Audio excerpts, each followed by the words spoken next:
Crap, we're rolling. Oh. Technology is everywhere nowadays, and we seem to be more and more glued to it every day. Whether it's our televisions, refrigerators, video games, SUVs, thermostats, phones, watches, clothes. Now, what better book to talk about technology other than Ernest Cline's Ready Player One? I'm Rebecca and this is Diego. Hop on, Log in, and welcome to Crash Course Literature Player 3. Ready Player One not only shows Cline's love of the 80s, but also gives a glimpse to the world in the future of 2044. It brings about questions of what if, but also if only, and if this continues. What if megacorporations abuse all their power? If only we could live in a real virtual paradise. If this continues, how long until we expend all our resources? This just in, those things are already happening. Firstly, however, we should talk about the author Ernest Cline. Born in the 70s and growing up in the 80s exposed him to the pinnacle of pop culture. Star Wars, Buckaroo Banzai, Rush, the whole shebang. Coincidentally, his interests aligned with the eccentric video game designer Halliday, who created the virtual world Oasis in the book, which we'll talk more about later.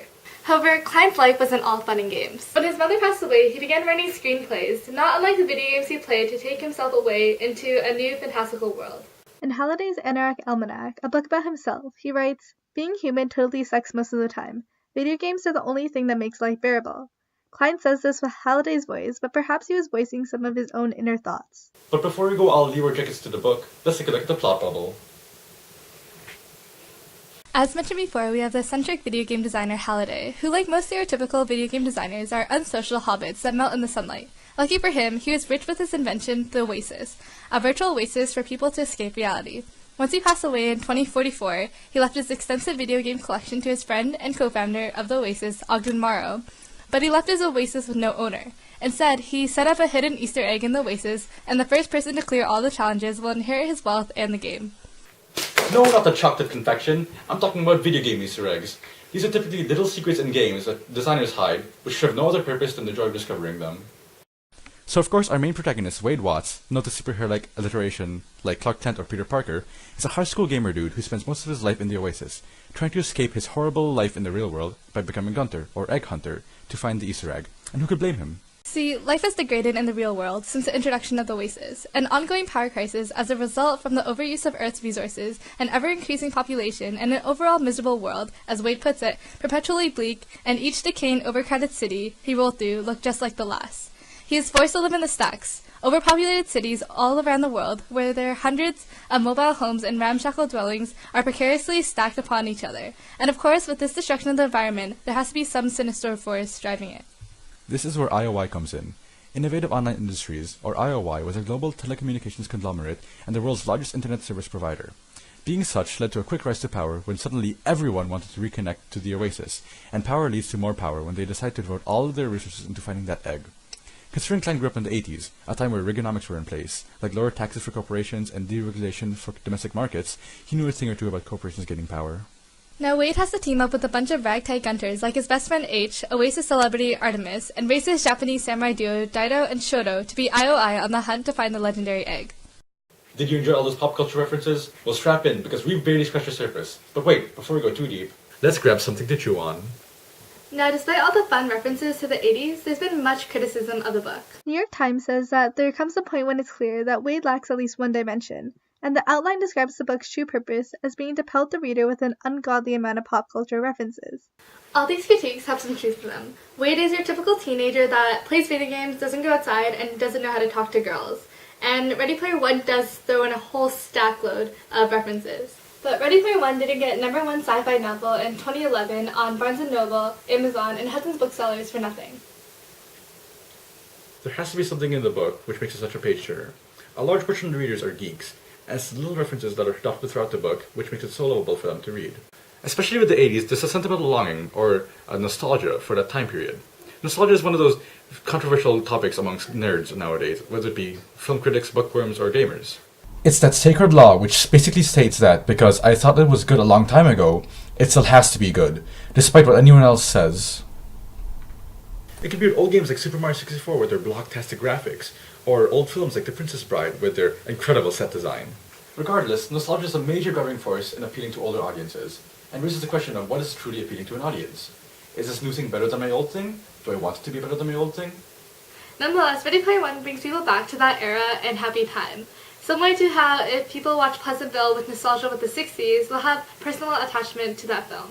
Ready Player One brings in 80s references and ties them together into one contemporary piece for people today to enjoy, which has been successful, mostly. Now, while Klein may not have been the most experienced writer, he still managed to highlight important contemporary themes in his novel. The same novel where the main character purchased an ACHD or sex robot. An anatomically correct haptic doll for more intimate encounters inside the Oasis, to keep him company while he is isolated in his room for several months after his online pseudo-relationship with Artemis didn't work out. Nowadays, there's a lot of discussion and, dare I say, discourse about the appeal of a virtual world to a person, and that's one of the major driving themes in Ready Player One. Klein imparted his belief onto Wade and Halliday that video games were an escape from reality. They allowed the player to enter a new world where things were different and better than the real one. But even Wade sees past the smoke and mirrors, keeping him entranced in the game. He'd come to see his rig for what it was, an elaborate contraption for deceiving his senses, to allow him to live in a world that didn't exist. Each component of his rig was a bar in the cell where he had willingly imprisoned himself. This little excerpt highlights a major theme in Ready Player One. There is an intrinsic value to reality whether we like it or not. The entire marketing sense of the Oasis is clear even from just its name. An oasis is defined as a small fertile area of land in a desert region, typically with a spring or well. Or, a more fitting term, a place that serves as a refuge, relief, or pleasant change from what is usual, annoying, or difficult. Klein really wanted to drive home what video games meant for him, an escape from reality. Yet even though he holds video games in such a high regard, majority of the book is an ongoing conflict between Wade and the real world. He's constantly juggling his hunt for the egg with the crappy real world he has to live in whenever he takes that visor off. And yet, even for what it's worth, Klein doesn't sell the Oasis the same way Halliday does in the book. While it does act as a great equalizer for everyone to log on and forget the real world, Wade is still faced with one of the biggest challenges as a teenage gunter: human companionship. That's right. Despite being a fully immersive virtual gaming experience, the Oasis is still inhabited with humans, avatars are not. Today we see a lot of debate on whether or not technology connects us more or creates a lot more superficial relationships. How many people are you actually friends with on Facebook? Or how many of those followers do you really know? While it's possible that technology brings people together, it is also very evident that such a level of anonymity leaves much to be desired. In Ready Player One, there's the ongoing joke that Artemis is really Jess. Some 300-pound dude named Chuck who lives in his mother's basement in suburban Detroit, which reminds us of the dangers and joys anonymity brings. Artemis can look, act, and talk like a teenage girl, but behind that visor, Wade's cyber crush could have been literally anyone. A huge opportunity presents itself with technology, such as the internet or the Oasis, but there are always those underlying issues which we can usually trace back to human ingenuity. While there may be a thrill to the invisibility that the Oasis brings, anyone who's been online knows. Anonymity really sucks. Oh, time for an open letter. Yeah.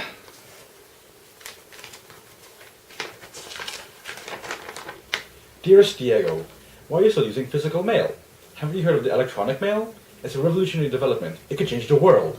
Sincerely yours, Marshall McLuhan. Who the heck is that? Oh, you silly noob. Marshall McLuhan was a Canadian philosopher and public intellectual, and one of his most important areas of study was media theory. Namely, his prediction of the world he envisioned in the future as a global village.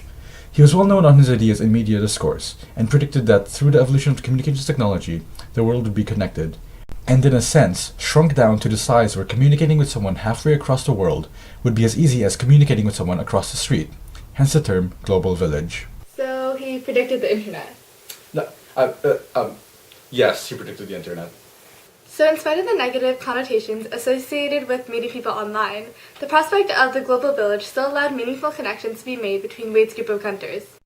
Daito and Shoto meet a support group for people who stay at home and play video games. H and Wade bond over their love of playing video games together, hunting for the egg, and talking about cute girls. Although H and Wade may not have known each other's physical appearance, they are still able to form a strong bond. It shows that technology has the ability to connect people, even if it's not always used to do so. The creamy, sugary center of this contemporary piece doesn't lie in its representation of the global village, but rather its blatant, Open your eyes! The world is dying! yes, the world is dying and no one cares. We're all glued to our screens while the world falls apart around us. Wait, are we talking about Ready Player One or the real world? Is there a difference? I guess not, considering how... Ready Player One has an underlying cautionary message that the real world should matter to us at least as much as our devices, no matter how enjoyable they are. Or at least that's what a dear author writer says. Today we constantly choose to ignore problems happening and go to our happy places. Especially with the advancements of technology in the story, all people have to do is strap in and forget about everything happening around the world. In the Oasis, you can be whoever you want to be and do what you want to do. Sounds great, doesn't it?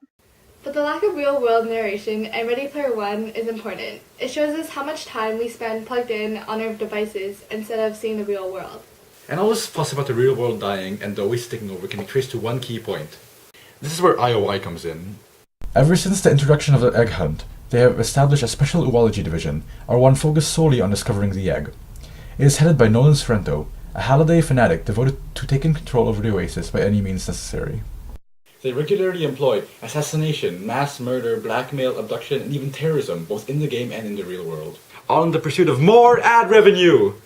They have countless little minions working for them to find that egg, and what would they do with that money and power? They would immediately charge for the use of the Oasis. As Wade puts it, if IOI took over, it would become a corporate-run dystopia, an overpriced theme park for wealthy elitists.